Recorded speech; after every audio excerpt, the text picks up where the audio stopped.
Bismillahirrahmanirrahim. Assalamu alaikum. Inshallah, today we'll continue with town planning. So, town planning in ancient India. The science of architecture and civil construction in ancient India was known as Sathapatya Shastra. The word Sathapatya is derived from the Sanskrit word Sathapna, which means to establish. The technique of architecture was both a science as well as an art. Hence, it was known as Sathapatya Kala, the word Kala meaning art. The planning of towns, cities, and villages was mainly done on scientific footing, even in ancient India, even in the Vedic times. Some of the principles, theories of town planning are contained in the ancient Hindu religious scriptures such as Rig Veda, Atharveda, and the other Vedas of Hindus. It is quite clear that the principles underlying the planning of ancient Indian villages more or less resembled those of the modern garden cities.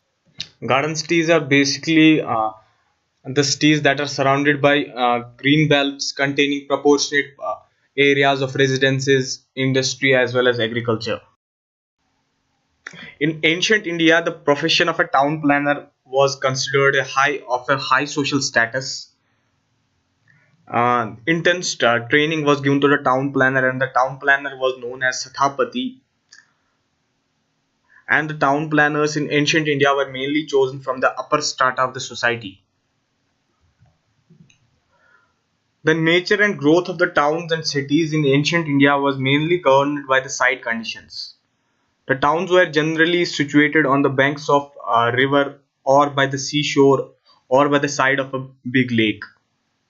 The flowing stream was always preferred for sanitary requirements. The authentic descriptions of these ancient cities and towns can also be obtained from the records and writings of some of the great foreign travelers and historians who visited India, such as Hun Sang, Ibn Battuta, and Fahim. A typical Indian town consisted of markets, streets, public buildings, residences for cities, temples, royal palaces, recreation centers, sheds for drinking water, tanks, reservoirs, underground passages, and in fact, various city forts were built around the city for protection.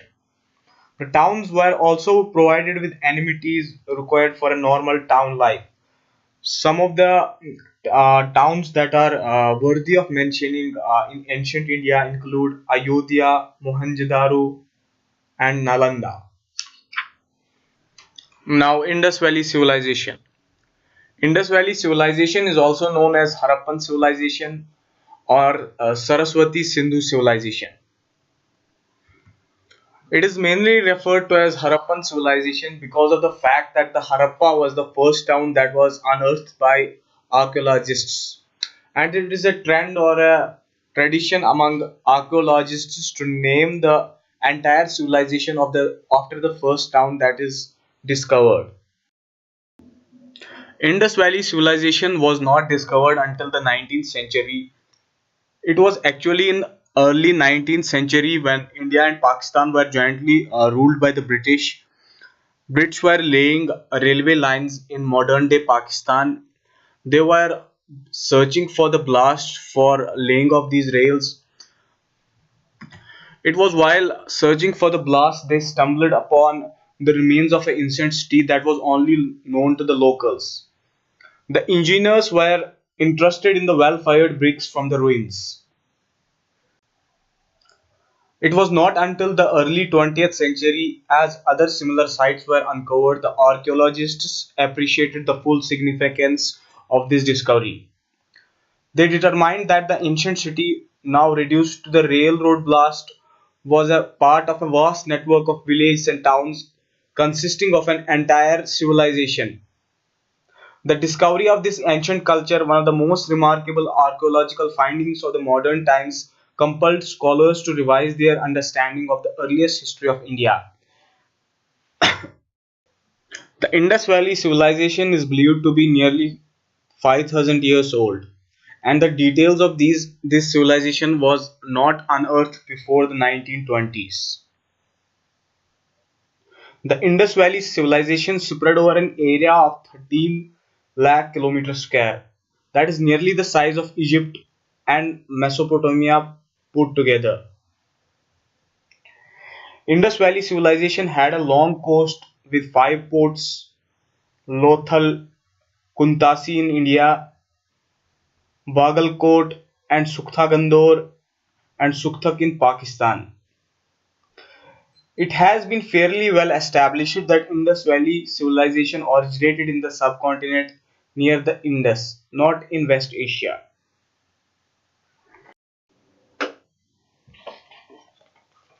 Archaeological evidence suggested that the Indus Valley civilization consisted of four main provinces. The central province had Mohenjo-daro and Harappa as its principal and secondary capitals respectively. The eastern, western and the southern provinces had their capitals at Kalibangan, that is now in Punjab, Dabarkot, that is in Pakistan, and Lothal, that is in Gujarat respectively.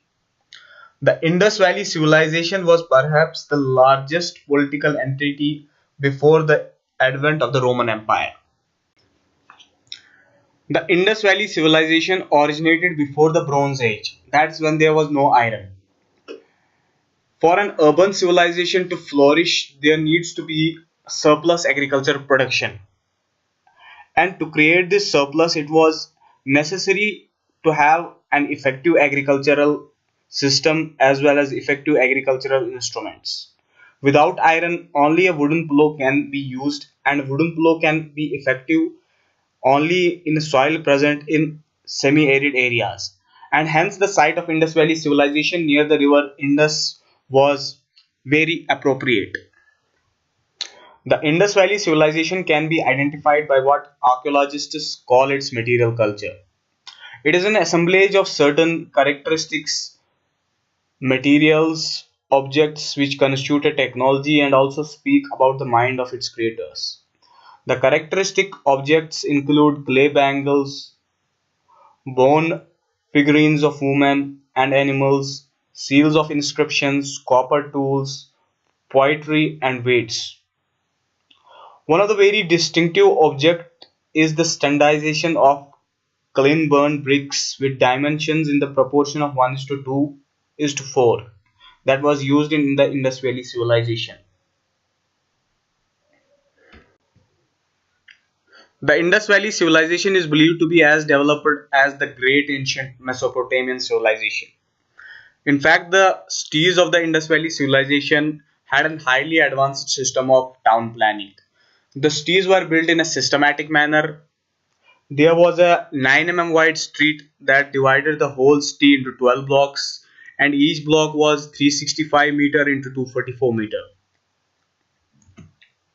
All the houses were constructed with brick wall and of varying sizes and stories. Every house contained a general open space, a central open space, which was surrounded by a series of rooms. There was no direct entry in the houses from the main streets. In fact, there were no windows towards the internal rain. Sufficient roof ventilation was provided for air and light. Every house had one or more decent bathrooms.